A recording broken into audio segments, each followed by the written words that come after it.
mbokk yi gërëm leen sant leen ci ànd bi ngeen ànd ak seen groupe bi di suñu média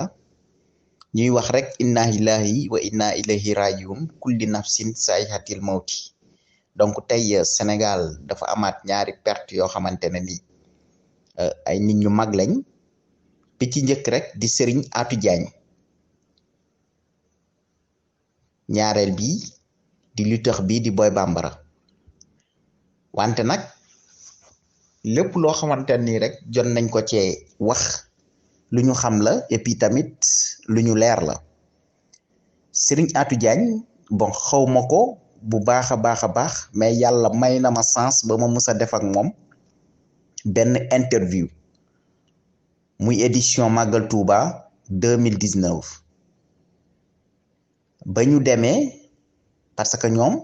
durant 18 safar yëpp dañuy organiser ay conférence organiser ay séminaire fële ca Touba wante nag dafa am benn conférence boo xamante ne daf ma marqué parce que jour boobu dañ fa nekkoon boobu maa ngi nekkoon ci benn site internet kilifa gi maa ngi koy nuyu bu baax a baax di Alaaji Baara Sall nekk site internet boobu noonu ñu dem ñu fexe rek ba am accès ci biir salle de conférence boobee ñu nekkoon mais après conférence bi juste dañ doon def ak kii di Serigne Atou Diagne interview mais vision bi mu amoon ci murid ci yoonu murid vision bu mu amoon maanaam nekk na vision boo xamante ni yow bu fekkente ni nitu simple nga rek da ngay toog ni est-ce que kii li muy xalaat dina am ndax dina ko def parce que bëggoon na jël xasida Cheikh Ahmadou Bamba yépp daal di ko informatiser def ko ci informatique ba maanaam def ko ci internet bi ba nga xamante ne ni ci làkk yu nekk fii ci àdduna bi yëpp lañ koy traduire moo ngi doon liggéey ci loolu un grand visionnaire nit ku bari xam-xam ci yoonu murit lépp lum la ci wax rek lu mu xam la te tamit lu ko leer la kon nag ñoo ngi koy jaale ay mbokkam yëpp à travers ci groupe suñu média maa ngi koy jaale famem yëpp di ko jaale yoonu murit yëpp di ko jaale umma islamique bi parce que ñu ñoo ñàkk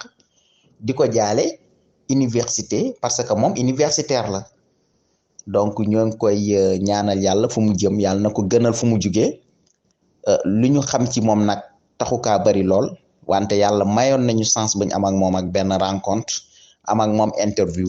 donc loolu dañ koy sante suñu borom bu baax a baax voilà donc di leen sant di leen gërëm di leen wax ne àdduna moom nii rek la groupe suñu média yëpp ñoo ngi koy jaale xalifa général des Mourides Serigne Mountakha Al Bassir di ko jaare porte parole bi di ko jaale njabootu Cheikh Ahmadou Bamba yëpp di ko jaale waa Hizbut Tarqiyyah di leen ko jaal bu baax a baax di wax rek fu mu jëm yàlla na ko gënal fi nga xamante ne fa la jóge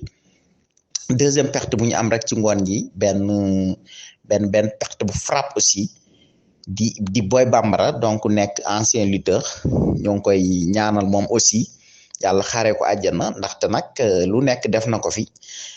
ñoo ngi koy ñaanal yàlla xaaree ko àjjana yàlla na ko malaaka yërmande daal di tertu boole kaak yonent bi sallallahu alayhi wa sallam